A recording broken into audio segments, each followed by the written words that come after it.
नमस्कार। हमारी खास पेशकश के साथ हाजिर हूं मैं अनुपम। उत्तर प्रदेश में 10 सीट के लिए विधानसभा उपचुनाव होने वाले हैं। ऐसे में सीएम योगी ने इन चुनावों के लिए कमान संभाल रखी है। सीएम योगी लगातार बाई इलेक्शन वाले जिलों में दौरे कर रहे हैं।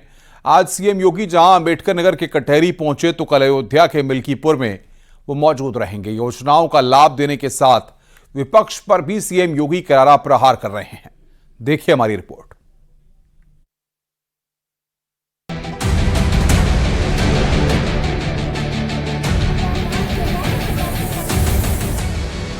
यूपी में विधानसभा की 10 सीटों पर उपचुनाव होने वाले हैं। योजनाओं की सौगात, संवाद और आपसी तालमेल को लेकर सीएम योगी ने उपचुनाव की कमान अपने हाथ में ले ली है। जमीनी तौर पर फीडबैक लेकर सीएम योगी उपचुनाव वाले जिलों में लगातार दौरे कर रहे हैं। आज सीएम योगी जहां अंबेडकर नगर के कटेहरी पहुंचे तो कल अयोध्या के मिल्कीपुर में मौजूद रहेंगे। मुख्यमंत्री योगी आदित्यनाथ उत्तर प्रदेश में उपचुनाव के लिए उत्तर प्रदेश की सभी उपचुनाव की विधानसभा सीटों पर योजनाओं की सौगात, समन्वय, संवाद और स्थानीय फीडबैक के फार्मूले पर आगे बढ़ रहे हैं। मुख्यमंत्री योगी आदित्यनाथ ने जहां कटेहरी विधानसभा में तमाम योजनाओं की सौगात दी, वहीं मुख्यमंत्री योगी आदित्यनाथ कल मिल्कीपुर यानी कि अयोध्या का भी दौरा कर रहे हैं। अगर पिछले 15 दिनों में देखा जाए तो मुख्यमंत्री योगी आदित्यनाथ अयोध्या की मिल्कीपुर विधानसभा सीट और अंबेडकर नगर की कटेहरी विधानसभा सीट का लगातार फीडबैक ले चुके हैं और वहां के दौरे कर चुके हैं। अंबेडकर नगर के कटहरी में सीएम योगी ने रोजगार मेला और लोन मेले का उद्घाटन किया। युवाओं को नियुक्ति पत्र बांटे। इस मौके पर सीएम योगी ने 5000 मेधावी छात्र छात्राओं को टैबलेट दिए। साथ ही स्वरोजगार के लिए 211 करोड़ का लोन भी बांटा। इस मौके पर सीएम योगी ने कहा कि आज यूपी को लेकर धारणा बदली है। आज यूपी के बाहर लोग आपको सम्मान की निगाह से देखते हैं।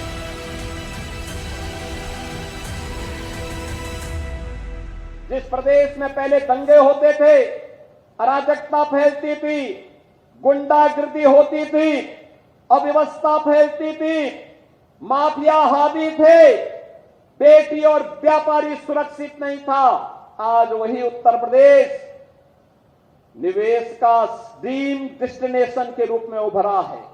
कानून व्यवस्था का मॉडल बनाने में सफल हुआ है। सर्वाधिक सरकारी नौकरी देने वाला राज्य के रूप में आया है। सर्वाधिक रोजगार सृजन वाले राज्य के रूप में आगे बढ़ा है। सीएम योगी रोजगार और लोन मेले से योजनाओं की सौगात दे रहे हैं, वहीं युवाओं को टैबलेट देकर सरकार का संदेश भी दे रहे हैं। ओबीसी बाहुल्य कटेहरी विधानसभा से सीएम योगी विपक्ष के पीडीएफ फॉर्मूले की काट की योजना पर आगे बढ़ रहे हैं। पिछले 15 दिन के अंदर सीएम योगी अयोध्या के मिल्कीपुर और कटेहरी विधानसभा के कई दौरे कर चुके हैं।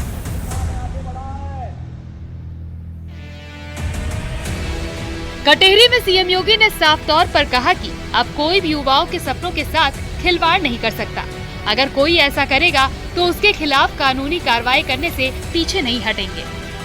युवाओं के भविष्य के साथ किसी को भी खिलवाड़ करने की छूट नहीं दी जाएगी। वह समय गया जब नौकरी निकलती थी और चाचा और भतीजा वसूली के लिए निकल पड़ते थे, उनका गैंग वसूली के लिए निकल पड़ता था। बहन और भाइयों, आज कोई आपके भविष्य के साथ खिलवाड़ नहीं करेगा। अगर कोई करने का दुस्साहस करेगा तो आप मान करके चलिए कि उसकी पूरी संपत्ति को जब्त करवा करके उसको गरीबों में वितरण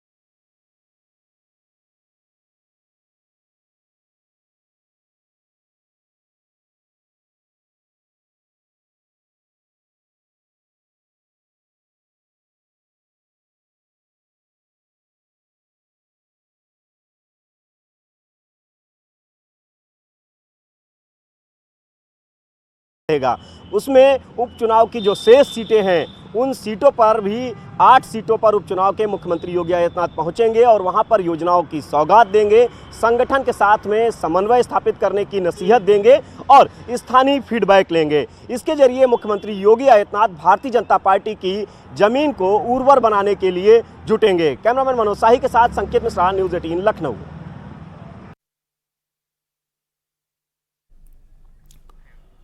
लोकसभा चुनाव में बीजेपी को उत्तर प्रदेश में काफी सीटों का नुकसान हुआ है। ऐसे में बीजेपी अब आने वाले विधानसभा की 10 सीट पर होने वाले उपचुनावों के लिए कोई कसर नहीं छोड़ना चाहती। यही वजह है कि विपक्ष के पीडीए की काट के लिए बीजेपी ने अब खास प्लान बनाया है। दलित, पिछड़ों और अति पिछड़ों को साधने के लिए बीजेपी अब हर जिले में 50,000 नए ओबीसी वोटर्स को बीजेपी में जोड़ेगी। देखिए हमारी रिपोर्ट।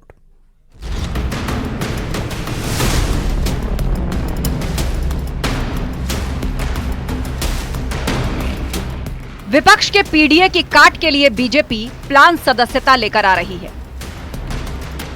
इस सदस्यता प्लान के जरिए बीजेपी उत्तर प्रदेश की सभी विधानसभा क्षेत्र में 50% से ज्यादा दलित और ओबीसी वोटर्स को पार्टी का सदस्य बनाएगी। भारतीय जनता पार्टी उत्तर प्रदेश में विपक्ष के पीडीए की काट के लिए प्लान सदस्यता लेकर आ रही है। सितंबर माह में भारतीय जनता पार्टी पूरे उत्तर प्रदेश में सदस्यता अभियान चलाएगी और इसमें भारतीय जनता पार्टी का जो फोकस रहेगा वो दलित और ओबीसी वोट बैंक रहेगा। भारतीय जनता पार्टी की रणनीति है कि हर विधानसभा क्षेत्र में 50,000 से ज़्यादा दलित और ओबीसी को भारतीय जनता पार्टी संगठन से जोड़ा जाए और उनकी बाकायदा सदस्यता कराई जाए। लोकसभा चुनाव के रिजल्ट के बाद बीजेपी अब किसी तरह की कोई कोर कसर नहीं छोड़ना चाहती। इसीलिए यूपी में 10 सीट पर होने वाले उपचुनावों के लिए स्पेशल प्लान भी बना रही है। यूपी में सितंबर से बीजेपी का संस्था अभियान, 403 विधानसभा क्षेत्र में सदस्यता अभियान, दलित ओबीसी वर्ग के वोटर बनेंगे सदस्य, 50,000 से ज्यादा नए वोटर बीजेपी से जुड़ेंगे। भारतीय जनता पार्टी संगठनात्मक क्रिया वाली पार्टी, कैडर बेस पार्टी, इसलिए संगठन को सर्वव्यापी सर्वस्पर्शी बनाना, जनता के बीच जाके अधिक से अधिक लोगों को जोड़ना, हर वर्ग के लोगों को जोड़ना, ये भारतीय जनता पार्टी कर रही है। अब क्योंकि संगठन का चुनाव ड्यू है तो इसलिए सदस्यता अभियान शुरू होने वाला है। जाएंगे कार्यकर्ता, घर घर जाएंगे, वोट बनाएंगे, अधिकतम लोगों को जोड़ेंगे और इस सदस्यता अभियान के जरिए आज भारतीय जनता पार्टी माननीय नरेंद्र मोदी जी के नेतृत्व में विश्व की सबसे बड़ी पार्टी है। लोकसभा चुनाव में विपक्ष के पीडीए कार्ड ने यूपी में बीजेपी को काफी नुकसान पहुंचाया है। बीजेपी अब विपक्ष के पीडीए कार्ड की तलाश में जुटी है और यही वजह है कि बीजेपी अब पिछड़े और दलितों को पार्टी के पक्ष में एकजुट करने का नया लक्ष्य साधने में जुटी है। यूपी में बीजेपी सितंबर महीने से संस्था अभियान शुरू कर रही है और इस संस्था अभियान के जरिए बीजेपी यूपी के सभी जिला मुख्यालय, विधानसभा क्षेत्र में अपनी पार्टी पदाधिकारी, प्रदेश पदाधिकारी को जिम्मेदारी सौंपेगी। सरकार में मंत्री, विधायक और सांसदों को भी जिम्मेदारी दी जाएगी ताकि ओबीसी और दलित समाज के कम से कम 50,000 सदस्य हर विधानसभा स्तर पर बीजेपी में सदस्य बनाकर जोड़े जाएं। अब देखना यह है कि बीजेपी का ये अभियान कितना रंग लाता है और विधानसभा के उपचुनावों में उसे कितना फायदा पहुंचता है। न्यूज़ 18 के लिए ब्यूरो रिपोर्ट।